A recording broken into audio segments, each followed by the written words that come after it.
Если вы полночи не можете уснуть от того, что рядом кто-то спит и делает это как-то очень уж от души, на зависть всем соседям, у вас наконец появилась надежда на спокойные ночи.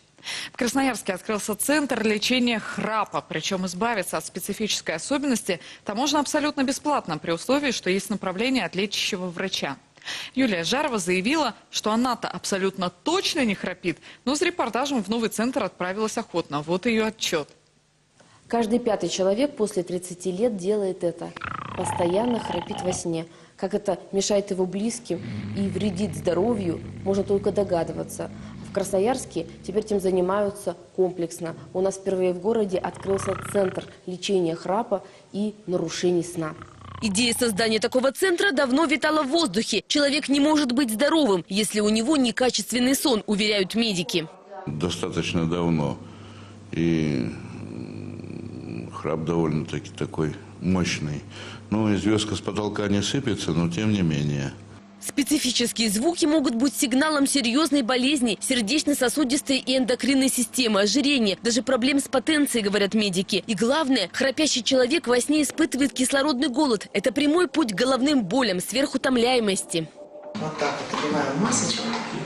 Современный аппарат поддерживает постоянное давление в дыхательных путях, когда человек находится в объятиях морфея, снижая риск инсульта и инфаркта. Здесь по европейскому опыту храп исследуют и лечат объединенными усилиями врачей-неврологов, сомнологов, терапевтов, кардиологов и отоларингологов.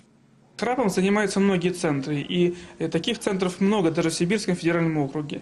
Но уникальность нашего центра заключается в том, что именно мы собрали всех специалистов, и более того, пациенты, которые имеют городскую прописку, могут, в частности, в лор-отделении Сибирского клинического центра получать помощь бесплатно в рамках программы ОМС. Специалисты говорят, теперь красноярцам не придется обивать пороги многих врачей, пока найдется причина храпа. Здесь обследуют комплексно. Кому-то назначат операцию, кому-то здоровый образ жизни.